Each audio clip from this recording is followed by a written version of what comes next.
I want to ask you something, and I want you to sit with it for a second before you answer. Think about the oldest person in your life. Maybe it's a parent, maybe a grandparent, maybe someone you haven't called back in a few weeks because life got in the way, which it always does. Now think about this. What would happen to that person if you were the one making decisions for them, not in a threatening way? I'm not asking you to examine your intentions. I'm asking about something subtler, something that doesn't announce itself, something that starts out looking like love. It starts like this. They're getting older. The house is too big. The stairs are getting harder. I'm just trying to help. And maybe that's true. Maybe that's all it is. Love that expresses itself in practicality, in logistics, in getting things done before something goes wrong. But there's a line, and the line is very quiet when you cross it. It doesn't sound like anything. It doesn't feel like anything. Not at first. It just looks like a signature on a document, a key handed over, a phone call made on someone else's behalf. And then one day, the person who used to live in their own house, make their own coffee, plant their own garden, that person is somewhere else. In a room that smells like antiseptic and overcooked food, in a bed that isn't theirs, looking out a window at a parking lot. And the things they loved, the things that proved they had a life before this room, are gone. That's where Dorothy Calloway was. 74 years old. A retired school teacher who had spent 35 years teaching other people's children how to think. A woman who had loved one man for 47 years and lost him to a heart attack 3 years ago while he was in the middle of building her a new bookshelf. He'd left the tools out. She still had the unfinished shelf. Now she was in a room with someone else's curtains. A thin blanket she hadn't chosen. A small cactus on the windowsill that she had carried from house to house for 30 years because her late husband Harold had bought it at a county fair and she hadn't been able to leave it behind. And one night, she got a phone call. And what she did next, quietly, methodically, over the course of many months, is the reason I'm telling you this story. My name doesn't matter. What matters is that what happened to Dorothy Calloway could happen to anyone you love. And the only reason it didn't end the way it could have is because of something Dorothy had been doing her whole life without knowing it would one day save her. She kept a notebook. Dorothy Calloway had been a third-grade teacher at Levi Elementary School in Memphis, Tennessee, for 35 years. Third grade. Not high school, where the students are almost people. Not kindergarten, where they're still figuring out how rooms work. Third grade 8 and 9-year-olds. The age when children are just becoming legible to themselves. When they start to understand that the world has rules, and that some of those rules are unfair, and that not everyone has told them all of them yet. Dot understood those kids because she remembered what it felt like to be one. She had grown up in North Memphis in the 1950s, the daughter of a laundress mother and a father who worked 2 jobs and still found time to read to her on Sunday mornings. Education, in her family, was not optional. It was the whole point. She graduated from Lemoyne-Owen College in 1972 with a degree in elementary education and a minor in This Is the Part That Matters later legal studies. She'd taken the courses because she was curious and because she liked knowing how things worked underneath. She never used the legal knowledge professionally. She taught children the alphabet and long division and how to write their names on the top right corner of the paper. But she kept the knowledge. The way you keep a tool in the back of a drawer, not because you use it often, but because the day you need it, nothing else will do. She met Harold Calloway at a church picnic in 1974. He was 27, already running his own small carpentry business, and laughing at something the preacher had said about the weather with the particular ease of a man who was comfortable in his own skin. She married him 14 months later, 47 years. That was how long they had. Harold Calloway was the kind of husband you can only describe in the small things, because the small things were everything. He made coffee every morning and left it on the counter for her without being asked, because she always got up later than him and he knew she needed it before she could be a person. He fixed things around the house not because he was asked, but because he saw what needed doing and did it. He built her a bookshelf in 1987 solid oak, 5 shelves, with a small carved bird at the top of each column, because she liked birds. When she asked him why he didn't use a measuring tape, he said, "I just look at it. I know."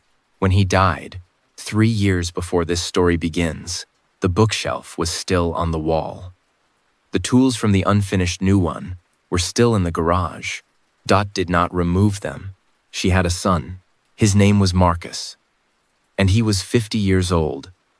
And he managed a car dealership in Germantown, which is the kind of suburb that exists to let people feel wealthy without being sure they are.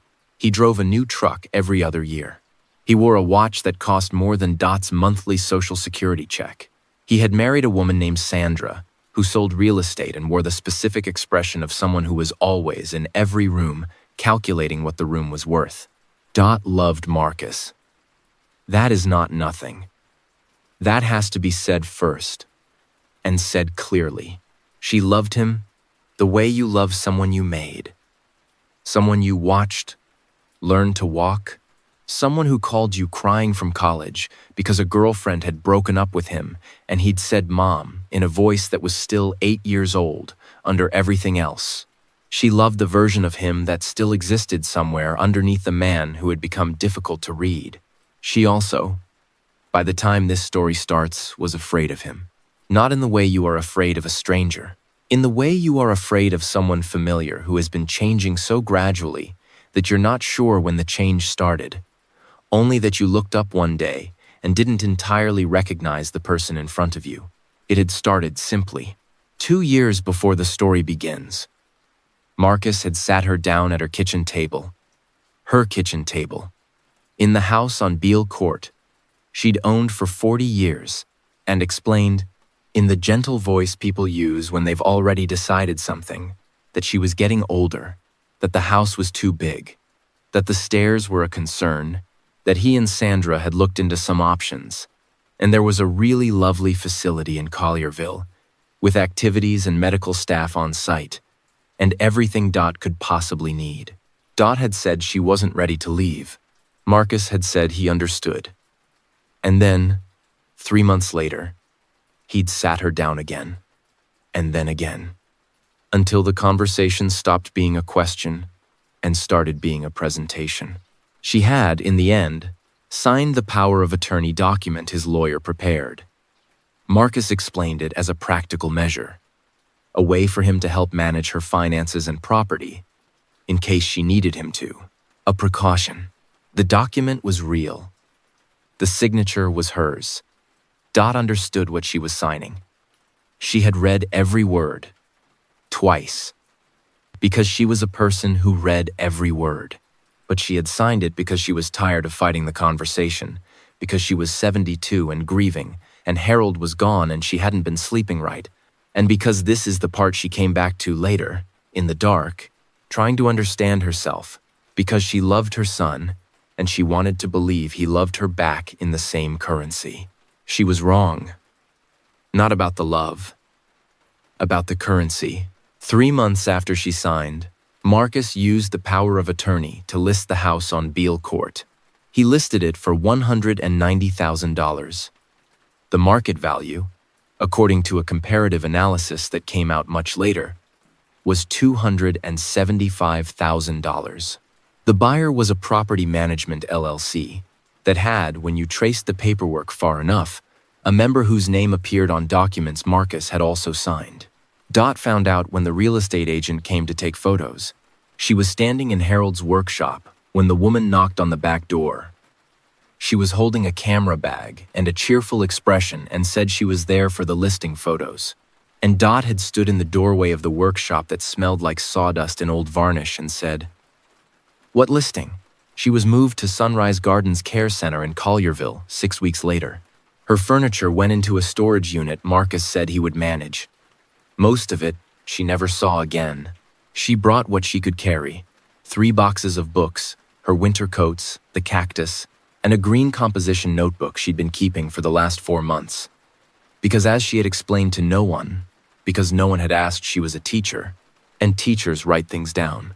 The notebook had started on a Tuesday. Dot couldn't have told you what made her begin it on that particular Tuesday. And Marcus had called to say he'd moved some money from her savings account to cover what he called administrative expenses for the power of attorney, a phrase she had not seen in the document she'd signed, and which I could not explain precisely when she asked. And she had hung up the phone and gotten out a green composition notebook from the drawer where she kept school supplies, and written at the top of the first page, October 14. Marcus moved $4,200 from savings. No documentation provided. Did not answer when I asked for itemized list. Second time this month. Then she'd gotten a cup of tea, sat back down, and started writing everything she could remember from the previous 4 months. Dot had spent 35 years teaching children that details matter. That facts are how you prove what happened when someone else is telling a different story. She did not know, on that Tuesday, that she was beginning a legal document. She thought she was doing what teachers do when something doesn't add up. She was writing it down so she wouldn't forget. By the time she arrived at Sunrise Gardens, the notebook had 47 entries. She kept writing. The nursing home was not cruel. That matters too. It was not a horror story of neglect. The staff were mostly overworked and underpaid and doing their best. Beverly Tate, the night aide who had the room next to the nurse's station, was a 38-year-old woman from South Memphis who laughed too loudly and smelled like the Dial soap she bought in bulk and was going to school to become a registered nurse, and told Dot about it with the same shy pride that Dot's third graders used to show when they'd gotten all the multiplication tables right. Beverly would knock on Dot's door at 9 in the evening to check if she needed anything, which was technically required, but which Beverly did with a specificity that went beyond requirement. She remembered that Dot drank chamomile before bed, not peppermint, that she liked the window cracked even in winter, that she did not want the television on. "You always got that notebook out," Beverly said one evening. "Teachers write things down," Dot said. "What kind of things?" Dot looked at her. "Everything." Beverly nodded. She had the look of someone who understood instinctively that some answers are complete as they are. The entries continued. Marcus visited twice a month. Sandra came sometimes with him, and sometimes Dot noted this separately alone. Sandra's solo visits were short. She never stayed longer than 20 minutes. She always came when Marcus had said he had a work conflict. She would sit in Dot's room, make conversation about her children's activities, and leave. After her third solo visit, Dot noticed something. The small ceramic dish on her dresser, the one that held Harold's watch and his wallet, and the few pieces of jewelry she'd brought, had been moved. Not by much, just enough that she could tell. February 7. Ceramic dish moved. Sandra's solo visit today, 14 minutes. We'll check inventory. She kept a list of what was in the dish. After the next solo visit, the pearl earrings were gone. After the one after that, a bracelet her mother had given her. Dot wrote it all down. Each time, she noted the date, the duration of the visit, and what was missing. She did not confront Sandra. She did not call Marcus. She did not say anything to anyone except Beverly, and only to Beverly because one evening Beverly had found her sitting very still by the window with the notebook in her hands, and Beverly had asked if she was all right, and Dot had said, "Beverly, I need you to witness something for me." Beverly had looked at the notebook, then at Dot's face. "Okay," she said. "Tell me what to do." Let me stop here for a moment, because this is the part of the story where I want to say something directly. Dorothy Calloway was not a wealthy woman. She did not have lawyers on retainer. She did not have powerful friends in high places. She was a 74-year-old retired school teacher who walked with a cane because of arthritis in her left knee and who had to ask Beverly to open the child-proof caps on her evening medications. What she had was this: 35 years of watching children learn that evidence is how you make the invisible visible, and a green composition notebook, and a pen, and the discipline to use them. I keep thinking about the children she taught. The third graders who went home every day and said Miss Calloway told us to show our work. The ones who grew up and maybe forgot her name but kept the habit somewhere. The idea that what you can prove is more powerful than what you can simply say. She had taught that to hundreds of children. She had never imagined she would need it herself. The phone call came on a Thursday night in March. Dot was reading Middlemarch, which she had been rereading every few years since 1981 when her phone rang. It was Beverly, calling from a personal number, which was unusual. Mrs. Calloway. Beverly's voice was low and careful. I need to tell you something, and I need you to stay calm. Dot. Put the book down. Go ahead. Mrs. Sandra was here today. About an hour after you left for physical therapy. Dot waited. She went in your room.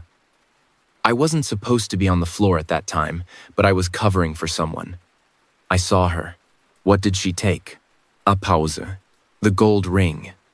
The one on the dresser. Dot sat very still. The cactus on the windowsill caught the light from the parking lot outside. Harold had bought it at the Shelby County Fair in 1994.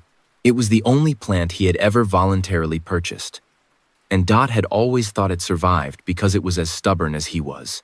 Are you sure it was the ring? Dot said. Yes, ma'am. I know what ring that is. You told me about it. She had. She had told Beverly about Harold's hands, the carpenter's hands, always slightly rough, the ring fitting loosely in summer and snugly in winter, and about how she had kept it on the ceramic dish because wearing it made her cry, and not wearing it felt like a betrayal, and so she had found the arrangement of the dish as the answer. Close enough to see, distant enough to function. Beverly, Dot said, I need you to write down what you saw, time, date, what she was carrying when she left. Can you do that? Already did, Beverly said. I put it in my locker. Dot closed her eyes. She had raised a son who had taken her house, and now his wife had taken the ring Harold wore for 47 years. She opened the notebook. March 8. Beverly called at 9:14 p.m. Sandra entered room during physical therapy, approximately 3:33:45 p.m. Removed Harold's wedding ring from ceramic dish. Beverly Tate witness. Documentation prepared. This is the last entry I will make before taking action. She wrote one more thing beneath that. Not a fact. Just a sentence. Harold, I know what to do now. The next morning, she called a man named Jerome Washington. She had found his name through a legal aid network that one of the social workers at the nursing home had mentioned offhandedly during an orientation meeting 6 months ago. Dot had written the number in the back of the notebook. In the space after the name, she had written, Elder Law Specialist. She had not called him yet, because she had wanted to be sure. She had wanted the notebook to be full enough that no one could dismiss it as the complaints of a confused old woman. It was full enough now. Jerome Washington was 62, a former public defender who had moved to elder law after his own mother had been financially exploited by a family member 20 years ago. He had, over those 20 years, seen approximately every version of this situation that existed. He answered his own phone, which Dot considered a good sign. She explained the situation in 7 minutes, because she was a teacher, and teachers know how to present information efficiently. He was quiet for a moment. Mrs. Calloway, he said. How many entries are in the notebook? 83, she said. Plus Beverly's statement, which I have a copy of. Another pause. When can you come to my office?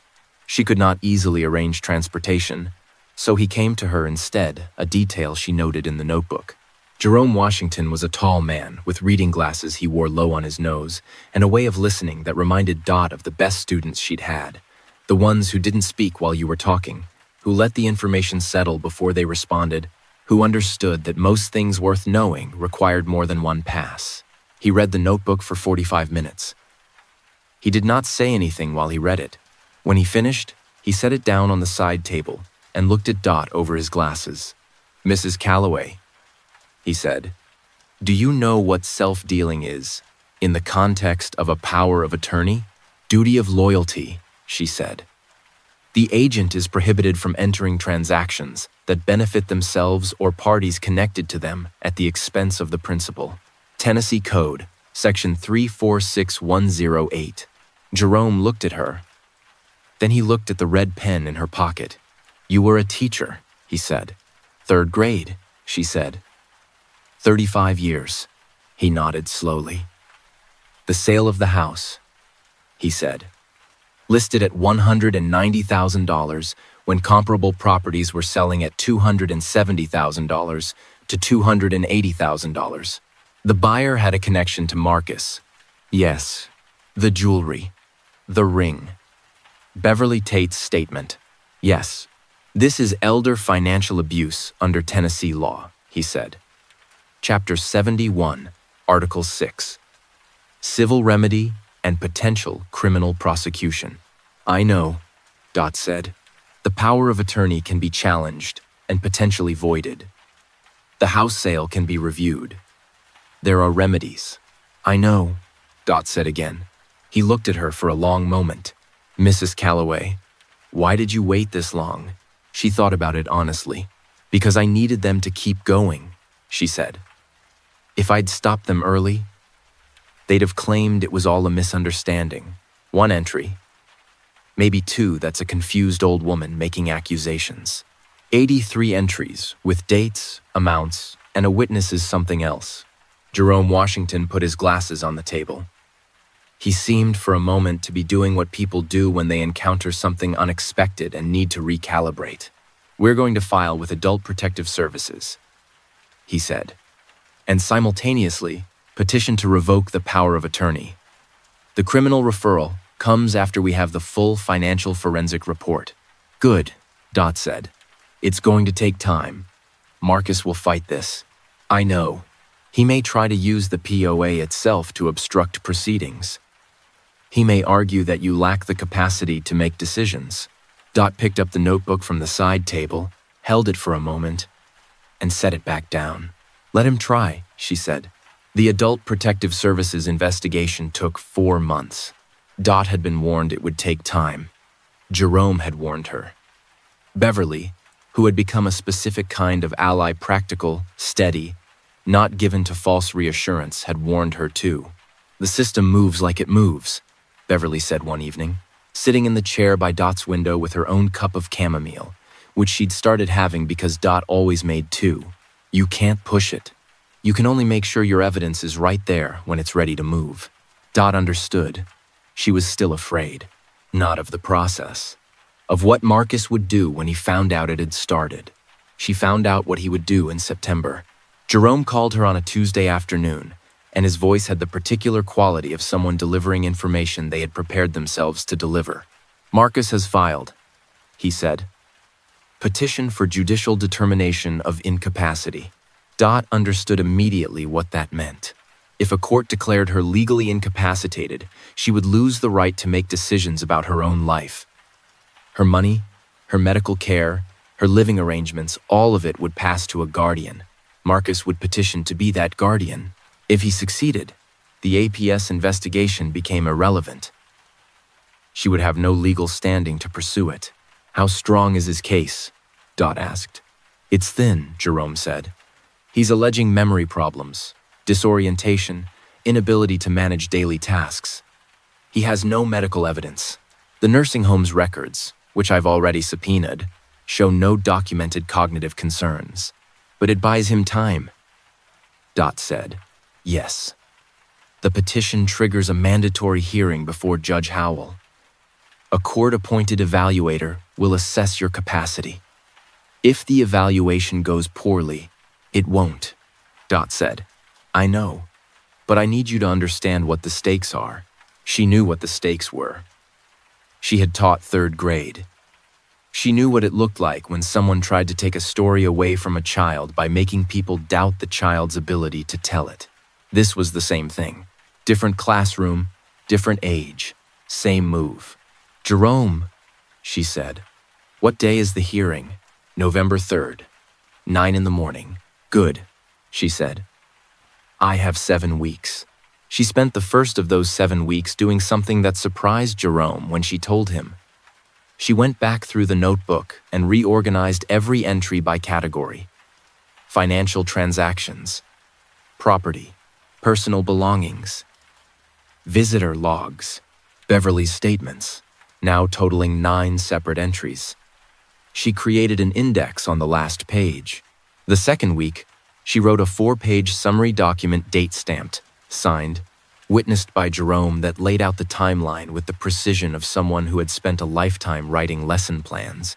The third week, she met with the court-appointed evaluator, Dr. Patricia Nguyen, a neuropsychologist who came to Sunrise Gardens on a Wednesday afternoon with a leather bag and a clipboard. Dot served her chamomile tea in the 2 cups Beverly had started leaving clean on the counter, and answered every question completely and precisely. And when the evaluator asked if she had any concerns about the hearing process, Dot said, "I have concerns about a legal system that allows a person to preemptively silence a witness by questioning her competence. But I trust the system will get it right. That's why I've spent 18 months documenting everything." Dr. Nguyen looked up from her clipboard. "How long have you been keeping the notebook?" she asked. 18 months, Dot said. "Current entry count is 97. The evaluator wrote something down that Dot could not read. Courtroom 4B in the Shelby County Probate Court had the specific stillness of rooms where important things happen slowly. Wood paneling, fluorescent lights, 3 rows of gallery benches, half of them empty. At the plaintiff's table, Marcus and Sandra and their attorney, a man named Jeffrey Ashford, who wore the expression of someone accustomed to winning cases on paperwork rather than substance. At the respondent's table, Jerome Washington and Dorothy Calloway, who was wearing her best gray cardigan over a blue blouse and the red pen in her pocket. Judge Christine Howell was 57 years old and had been on the probate bench for 11 years, which meant she had heard every variation of this story: family members trying to protect aging relatives, family members trying to exploit them, the genuinely complicated cases where both were true at once. She had the face of a person who had learned to wait. The APS investigator, a woman named Linda Price, was in the gallery. She was not testifying today. This was Marcus's petition, not the financial abuse case, but she was there, which Jerome had arranged carefully. Beverly Tate was in the gallery too. She had arranged her shift to be free this morning and had taken 2 buses to get here. She was wearing a jacket Dot had never seen and had her hands folded in her lap and nodded once when Dot looked at her. Jeffrey Ashford presented Marcus's case.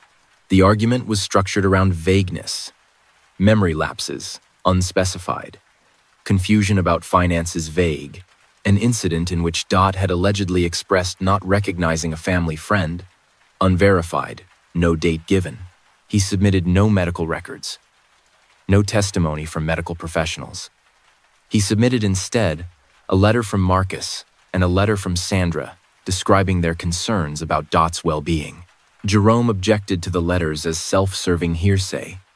Judge Howell sustained. Then Jeffrey called Marcus to the stand.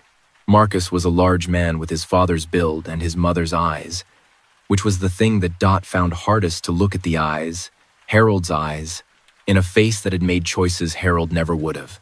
He testified about the POA signing, about the move to Sunrise Gardens, about his concerns for her safety. He spoke about her with a tenderness that was not entirely false. Dot thought, that is what makes this so hard. The love and the harm coming from the same place, the same face. Jeffrey asked, "In your opinion, is your mother capable of making complex financial and legal decisions?" "No," Marcus said. "I don't believe she is," Jeffrey said. No further questions. Jerome stood. He approached the bench slowly, the way experienced attorneys approach when they want the room to settle. Mr. Calloway, he said, you stated that your mother lacks the capacity to make complex legal decisions. Is that correct? That's correct. Are you familiar with Tennessee Code annotated section 346108? Marcus blinked. I'm not sure. Let me ask your mother. Jeffrey started to object. Judge Howell raised a hand. Mrs. Calloway, Jerome said, turning to the respondent's table. Would you please tell the court what Tennessee Code annotated section 346108 addresses? Dot set her hands flat on the table. Section 346108, she said, governs the duties of an agent acting under a power of attorney in the state of Tennessee. Specifically, it establishes that an agent must act loyally for the principal's benefit. It prohibits the agent from creating conflicts of interest, engaging in self-dealing transactions, and acquiring interests adverse to the principal. Under subsection B3, an agent is explicitly prohibited from acting in a manner that the agent knows would violate the principal's reasonable expectations. The room was quiet. Section 346109 provides that a violation of these duties is grounds for judicial review, revocation of the POA, and civil or criminal remedy under Tennessee's Adult Protection Act, Chapter 71, Article 6. Judge Howell looked up from her notes. Mrs. Calloway, she said, did you cite those code sections from memory? Yes, Your Honor. When did you last review them? Yesterday evening, Dot said. But I first studied them in 1971 at Lemoyne-Owen College. I have a minor in legal studies. The judge looked at Jeffrey Ashford. He was looking at his legal pad. Then she looked at Marcus. Marcus was looking at his mother. There was something in his face that was harder to read than the anger or the calculation Dot had prepared herself for. It looked, from where she was sitting, like recognition. He sees me, Dot thought. He finally sees me. She did not know if that was better or worse. Jerome submitted the notebook as Exhibit A. All 97 entries, indexed, dated, witnessed. Beverly Tate was called to testify about the ring. Linda Price was permitted to provide a brief statement about the APS investigation's preliminary findings. The court-appointed evaluator, Dr. Nguyen, submitted her assessment. No evidence of cognitive impairment consistent with incapacity. Subject demonstrates above average recall, organized thinking, and clear awareness of legal proceedings. Judge Howell denied Marcus's petition. She did more than deny it. She issued a temporary restraining order preventing Marcus from accessing any of Dot's remaining assets pending the outcome of the financial abuse investigation. She referred the matter to the Shelby County District Attorney's Office for review of potential criminal charges. She also said one more thing before she closed the session. Mr. Calloway, she said to Marcus, I want to be clear about what I observed today. Your mother recited Tennessee probate statutes from memory in open court. Whatever your concerns about her well-being, and I don't doubt some of them are genuine, the woman before me is not incapacitated. She is, in fact, more prepared for this proceeding than your own counsel. Jeffrey Ashford said nothing. Marcus said nothing. Dot reached into her pocket and touched the red pen. Just for a second. I've been sitting with this story for a while, and I want to be honest with you about what I think, and also about what I don't know. Here's what I think I know. There is a specific way the world treats old women, particularly old women who are quiet, who walk with canes, who live in rooms with someone else's curtains. The world looks at them and sees fragility as the complete picture. It sees the outside, the age, the gait, the reading glasses, and stops there. It doesn't wonder what's behind the eyes. It doesn't ask what 47 years of marriage, 35 years of teaching, a legal studies minor, and a green composition notebook add up to. It should start asking. Dorothy Calloway was not exceptional because she was secretly educated, although that mattered. She was exceptional because she did what she had always done. She paid attention. She wrote things down. She trusted the process, even when the process was slow and frightening, and when the person trying to stop her was someone she loved. Here's what I don't know. Marcus. I've thought about him a lot, about the calculation he made, that the house would be worth more to him than to her, that she would be safer in the facility, that the logistics of an aging parent were easier to manage from a distance. I don't think he woke up one morning and decided to be a villain. I think he woke up one morning and decided that what he wanted and what was best for her were the same thing, and then spent 2 years arranging reality to confirm that belief. That's not the same as innocent. But it's also not the same as monster. And that's the part that keeps me up a little, honestly. Because the question isn't, can you identify the monster? The question is, what do you do with someone who does real harm from a place that started out as real love? I don't have a good answer. I'm not sure there is one. What I do have is this observation. The people who protect those they love from harm are not always the ones who yell the loudest or act the fastest.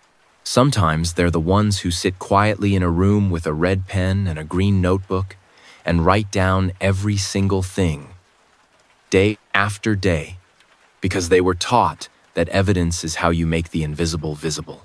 Dorothy Calloway taught that to hundreds of children, and then, when she needed to, she taught it to a courtroom. I want to ask you something before we finish. If there is an older person in your life, a parent, a grandparent, an aunt or uncle living alone, when did you last ask them a question that wasn't logistical? Not do you need anything? Not how are your medications? But a real question. What are you reading? What do you miss?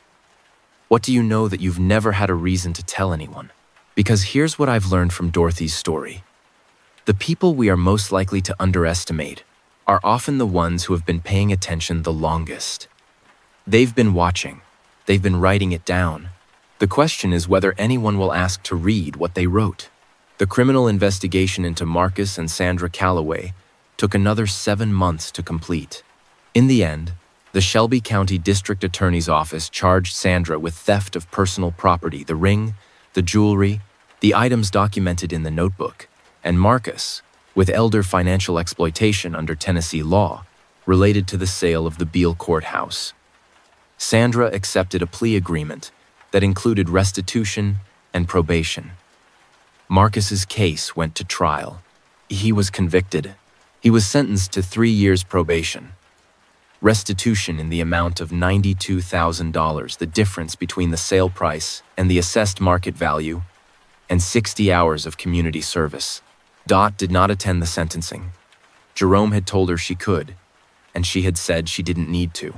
She used the restitution money to buy a small house in East Memphis.